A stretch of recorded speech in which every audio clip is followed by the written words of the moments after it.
안녕하세요. 오늘도 사연 살롱을 찾아주셔서 감사합니다. 40대 후반의 여성이에요.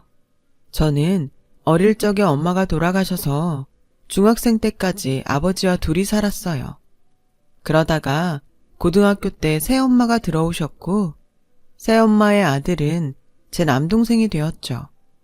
새엄마는 온화하고 좋은 분이셨지만 선뜻 엄마라는 말이 입 밖에 나오지 않았어요. 그래도 한결같이 저에게 잘해주셨고 저보다 많이 어린 동생도 저를 잘 따라서 친해질 수 있었어요. 대학교 2학년이 되어서야 새엄마를 엄마라고 자연스럽게 부르게 됐어요. 대학교 4학년, 한참 취업 준비로 바쁜 시기에 저는 한 선배를 만나게 됐어요. 같은 과 대학원에 다니는 선배였는데 성격이 좋아서 누구하고도 잘 어울렸어요. 저도 선배를 곧 잘 따랐는데 어느 날 저에게 고백을 하더군요. 수희야, 나랑 한번 만나보지 않을래? 나 생각보다 괜찮은 사람이야. 라는 선배의 말에 저는 크게 고민하지 않고 좋다고 했어요. 옆에서 1년 넘게 지켜봤는데 정말 좋은 사람이었거든요. 저와 그 선배는 그렇게 6개월 정도 사귀었을 때 결혼하자고 약속했어요. 부모님들께 말씀드렸던 것은 아니었지만 두 사람이 같이 미래를 함께해도 되겠다는 마음에 손가락 걸고 말로만 했던 약속이었죠. 하지만 그 일이 있고 얼마 안 돼서 선배는 교통사고로 세상을 떠나고 말았어요. 참, 사람 일 정말 어찌 될지 모르는 거더라고요. 지금 생각해도 가슴이 저릿 태워요. 너무 충격을 받은 저는 한동안 식음을 전폐했고 그 후로도 한참 동안 다른 사람을 만날 생각을 못했어요. 회사에 들어가고 나서는 일에만 몰두하면서 선배를 잊어버리려고 애를 썼고요. 그렇게 일만 하다 보니 어느새 저는 대리가 되었어요. 나이도 30이 넘어가고 있었죠. 시간이 많이 지났는데도 선배의 일이 후유증이 컸는지 선뜻 다른 사람을 만날 수가 없었어요. 아무리 둘이 마음이 잘 맞아도 나쁜 일이 생길 수 있다는 불안감이 컸던 것 같아요. 회사 동료들은 저한테 소개팅 좀 해보라고 얘기를 하더라고요. 그때만 해도 30 넘어서 남자친구도 없으면 어떡하냐고 누구라도 만나야 된다는 인식들이 강했거든요. 어떤 사람은 거의 강제적으로 저에게 만남을 주선하기도 했어요. 다 저를 생각해서 하는 일이어서 뭐라고 할 수는 없었는데 마음이 열리지 않았어요. 한 번은 같은 부서의 동료 결혼식을 갔는데 신부 얘기를 하다가 자기들 애인 얘기에 결혼 얘기가 나왔어요. 그러다가 화살이 저한테로 오더군요. 유대리님도 빨리 누구 만나셔야죠. 이대로 가다가 진짜 선시장에서도 안 팔려요. 맞아 유대리. 나이도 있는데 너무 여유 잡지 말라고. 눈 너무 높은 것도 피곤해. 그러다가 훅 간다. 라는데 일일이 대꾸하기도 귀찮아서 가만히 있었죠. 그런데 팀장님이 나섰어요. 남의 사생활 너무 이러쿵저러쿵 하는 거 아니야. 축하 자리에선 좋은 얘기만 하자고. 그제야 사람들은 조용해졌고 각자 둘 셋씩 다른 얘기들을 하기 시작했어요. 저는 팀장님한테 고맙다는 표시로 목례만 슬쩍 했어요. 팀장님은 그런 저를 보고도 끄덕거리기만 하고 별로 티를 안 냈어요. 그 후 회사에서도 팀장님은 저에게 은근히 배려를 해주셨어요. 결혼이나 남친 얘기로 곤란해질 때는 적절하게 심부름을 보내셨고요. 저는 그런 팀장님이 고마워서 작은 선물을 준비해서 드렸죠. 신경 써주셔서 감사합니다, 팀장님. 뭘 그런 걸 가지고. 그냥 너무 남한테 참견하는 문화가 싫은 것도 있고 나도 그런 식으로 좀 당해봤으니까 알지. 팀장님은 몇 년 전 사모님이 병으로 세상을 떠나고 어린 아들을 혼자 키우고 있었어요. 그러고 보니 팀장님한테도 재혼해라. 남자가 어떻게 아이 혼자 키우냐. 이런저런 말들을 많이 했던 게 기억이 나더라고요. 저는 원래 모여서 남 얘기하는 걸 좋아하지 않아서 직접적으로 말을 한 적은 없었어요. 하지만 저조차도 팀장님도 얼른 재혼을 하는 게 나을 거라고 그런 생각을 하고 있었어요. 제 사적인 일을 남들이 마음대로 얘기하는 건 싫어하면서 남의 문제를 쉽게 생각하고 있었던 거죠. 그걸 깨닫고 나니 괜히 미안하더라고요. 팀장님은 제 사적인 부분을 배려해 주셨는데 저는 그러지 못한 것 같았거든요. 그런 미안함에 저는 팀장님이 시키는 일을 더 열심히 했어요. 회사에도 전보다 일찍 나가서 일에 차질이 없게 노력했습니다. 팀장님은 제가 열심히 하는 걸 눈여겨보셨다며 새로운 프로젝트에 저를 추천해 주셨어요. 그 일을 하면서 둘이 더 가까워졌고 서로 호감을 품게 됐죠.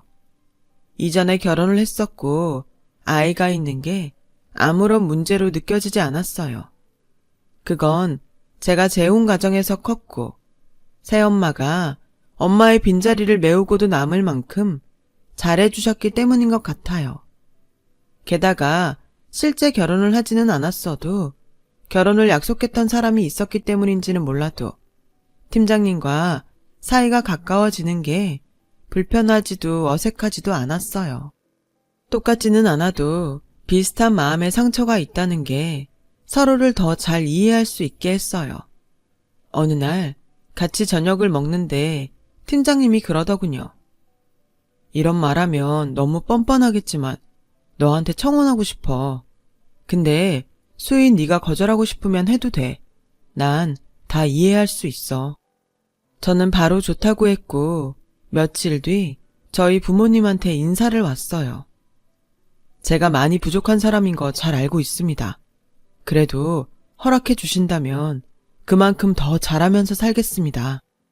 팀장님의 말을 들은 아버지는 수희한테 얘기 많이 들었는데 자네 사정을 듣고 사실 생각이 정말 많았어. 우리 딸이 그렇게 좋은 마음으로 만난다고. 자네도 그런 마음이면 충분하다고 생각했네.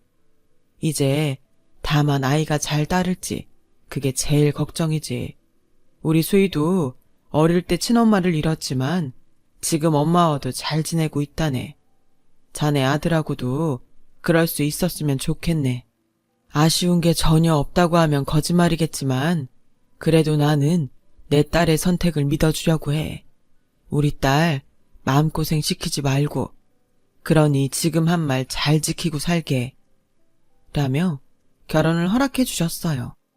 팀장님 부모님도 저를 반갑게 맞아주셨어요. 시어머니는 굉장히 우아하고 지적이었어요. 우리 혁준이하고 재밌게 잘 살아. 근데 내가 이런 말 한다고 불편해하지 말고 들어줘. 아이들은 좋아해? 네, 좋아해요. 고등학생 때도 저한테 남동생이 생겨서 많이 챙겼었어요. 초등학생이라서 손이 갈 게 많았는데 동생 챙겨주다가 어머니하고도 친해졌고요. 그렇다면 너무 다행이네. 우리 영훈이도 잘 부탁해.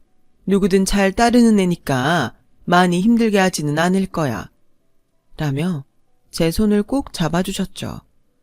팀장님 집안은 생각보다 더 어마어마했어요. 아버지가 의대 교수이고 어머니는 IT 사업을 하는 분이었어요. 나이도 있으신데 저보다 인터넷이나 벤처에 대해 훨씬 잘하셨죠. 저는 조금 위축이 돼서 걱정을 했어요. 이렇게 대단한 집안인 거 왜 얘기 안 했어요? 제가 잘할 수 있나 걱정부터 되네요. 집안이랑 나랑 무슨 상관이라고. 우리는 우리만 잘 살면 되지. 라며 저를 안심시켜줬죠. 결혼하고 나서 2년 정도는 평범하고 괜찮았어요. 늘 행복하다는 생각이 든 건 아니었지만 사는 게 다 그런 거니까. 좋은 때가 있으면 굳은 때도 있지 하며 살았죠. 아이와도 생각했던 것보다 더 일찍 친해졌고 저를 엄마라고 부르는 것도 어색하지 않았어요. 그런 평범한 일상이 끝이 난 건 제가 딸을 낳은 후부터였어요. 아이를 낳고 병원에서 시어머니가 저를 보자마자 한 말은 다음엔 꼭 아들 낳아야지. 요즘 같은 시대에 무슨 아들 타령인가 어리둥절했지만 손자 욕심이 많은가 보다 하며 그냥 넘겼어요. 하지만 시간이 지날수록 정도가 심해지더라고요. 시부모님은 제 딸을 손주 취급도 하지 않으시는 거예요. 아이를 데리고 시댁에 가도 한 번도 안아주신 적도 없고 전처의 아이인 아들만 그렇게 귀여워하더군요. 첫돌 때는 마지못해 축하한다며 선물과 금일봉을 보내주시기만 했고요. 저는 정말 이해가 되지 않아 남편한테 따졌어요. 어떻게 이럴 수 있어? 우리 지혜가 딸이라서 그래? 아니면 나를 제철하고 우리 애까지 홀대하는 거야? 아무리 그래도 친손주잖아. 같은 친손주. 그래서는 아니고 원래 아들만 아는 분들이야. 아들만 집안 이끈다고 생각하거든. 사실 나 누나 둘 있는데 우리 결혼할 때도 안 왔잖아. 내가 따로 연락했는데도 안 왔어. 솔직히 이해는 해. 너무 나만 챙겼으니까. 아니, 이런 시대에 그게 무슨 말도 안 되는 소리야. 저렇게 많이 배우시고 최신 업계에서 사업까지 하시는 분들인데. 그건 그거고 원래 우리 집안 분위기가 완고한 데가 있어. 미리 얘기 못한 건 미안한데 솔직히 딸 낳았다고 이렇게까지 외면하실 줄은 나도 몰랐어. 우리가 아들 하나 더 낳으면 다 풀어질 수 있어. 너무 화내지 마. 아니, 이건 아이를 하나 더 낳고 안 낳고의 문제가 아니야.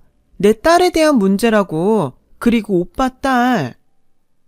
저와 남편은 그렇게 답답한 대화만 하다가 끝이 났고 그 뒤로도 종종 답이 없는 말다툼을 하게 됐어요. 남편한테 누나가 둘이 있다는 얘기는 연애할 때도 듣지 못했던 거라서 상당히 황당했죠. 저는 어찌됐든 딸아이의 미래를 위해서라도 제 의견을 말해야 했어요. 어머니, 우리 지혜가 딸이어서 많이 섭섭하신 건 알겠어요. 근데 이제 남자만 집안을 이끄는 게 아닌 시대잖아요. 어머님도 사업을 이렇게 잘하고 계시고요. 저는 지혜가 자기도 소중한 존재라는 걸 알았으면 좋겠는데 어머님 아버님이 안 봐주시면 힘들어할까봐 속상해요. 내가 언제 지혜가 소중하지 않댔니? 근데 이건 소중하고 아니고의 문제가 아니잖아. 집안에 사활이 걸린 문제야. 내가 사업을 하는 것도 남편이 있으니까 되는 거야. 너는 많이 배우고 똑똑한 애가 그걸 몰라?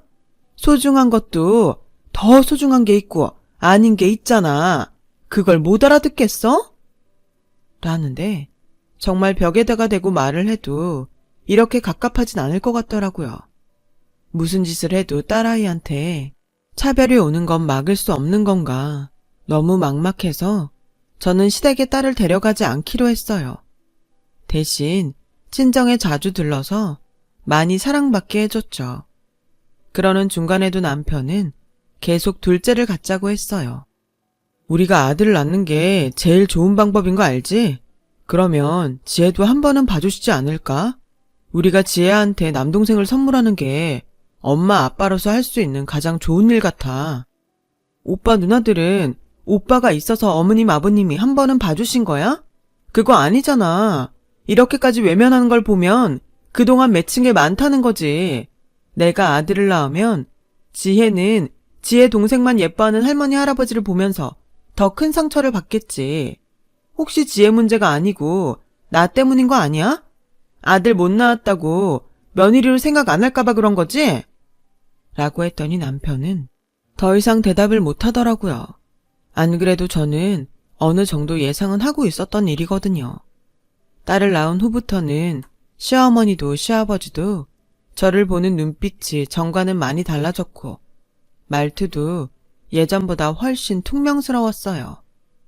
저는 끝까지 더는 아이를 낳지 않겠다고 고집을 피웠고 남편과의 사이도 점점 틀어지기만 했어요.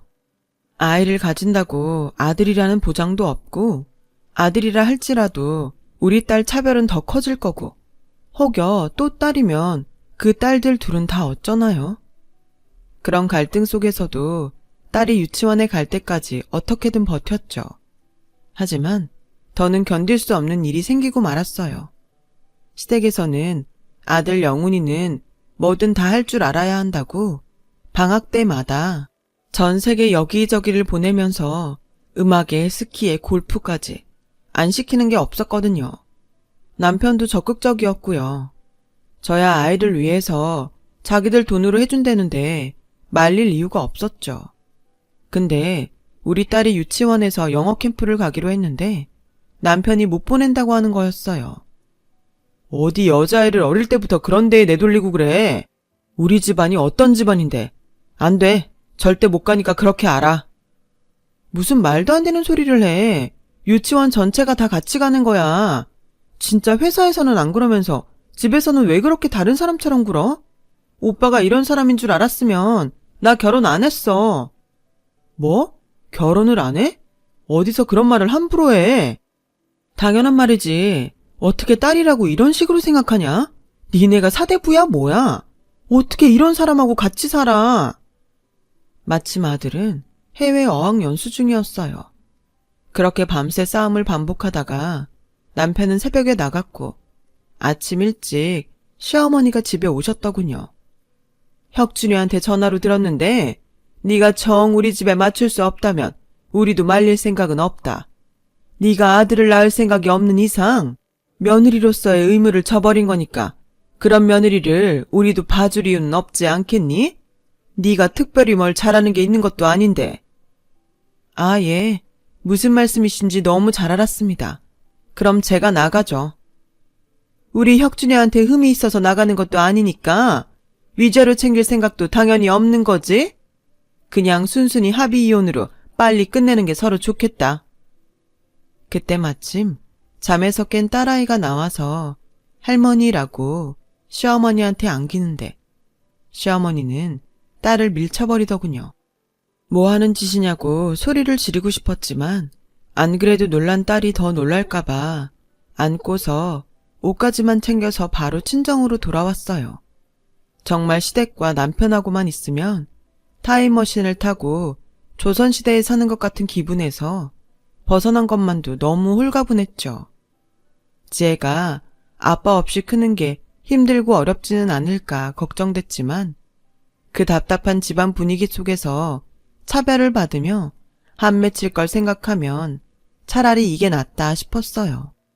부모님도 남동생도 저보고 아무 생각하지 말고 푹 쉬라고 했어요. 하지만 가만히 있으면 그 집에서 딸한테 했던 일들이 자꾸 떠오르고 억울하고 분한 생각만 들어서 뭐라도 해야 했어요. 지금은 무조건 딸한테만 집중하기로 하고 아이가 유치원에 간 시간 동안 근처 편의점에서 알바를 했어요. 몇 달을 그렇게 지냈는데 남동생이 조심스럽게 말을 꺼내더라고요. 누나, 나는 누나가 훌륭한 인재라고 생각해. 그런 일 있고 나서 힘들 것 같아 보여서 마음도 추스려야 할 것 같고 말이야. 그래서 말을 못하고 있었는데 우리 회사 좀 도와줘. 남동생은 졸업하고 바로 벤처기업을 운영하고 있었어요. 투자와 회사 재정 쪽에 믿고 도와줄 사람이 없다며 저보고 맡아달라더군요. 저는 회사에 바로 나가 일을 시작했어요. 부모님이 딸을 잘 돌봐주시겠다며 일을 하라고 밀어주셨거든요. 동생은 신기술 개발에 힘을 쏟고 저는 투자자를 찾아다니면서 회사 재정 문제를 개선하는데 최선을 다했어요. 처음에는 어려움이 많았지만 좋은 투자처를 만나서 점차 안정이 되어갔죠. 힘든 시간도 있었어요. 개발한 프로그램이 말썽을 일으켜서 입찰도 못 받고 내려오기도 했거든요. 그래서 저는 개발자들이 마음 놓고 일할 수 있는 게 최선이라는 생각에 그 팀들이 편하게 생각하고 뭐든 해볼 수 있는 환경을 만들려고 굉장히 애를 많이 썼어요. 동생과 그런 노력의 결과들이 차츰 빛을 발하기 시작해서 안정적인 개발이 진행됐고 인정을 받게 됐어요. 회사도 어수선한 분위기가 많이 정돈되어 갔어요. 동생은 그런 제게 많이 고마워하며 인센티브도 줬고요. 식구끼리여도 계산은 철저해야 한다면서요. 특히 동생의 회사에서 만든 한 프로그램은 일본의 회사 눈에 띄었나 봐요. 그들에게 협력을 하자는 제안을 받았어요. 계약을 성사시키니 일본과 중국 같은 아시아에서 더 많은 성과가 나타나더군요. 그렇게 회사는 성장을 했고 해외 파견 사원도 늘어나서 지사를 만들게 됐어요. 동생은 자기는 기술자라며 그냥 연구 개발에만 몰두하고 싶다고 하더라고요. 저에게 대표를 맡아달라고 하더군요. 자신이 없어서 사양했는데 거듭되는 부탁에 전문 경영인과 함께 공동 대표가 되었습니다. 그게 몇 년 전 일이네요. 남편과 이혼하고 10년이 훌쩍 넘게 일하면서 딸을 키우며 이뤄낸 성과였어요.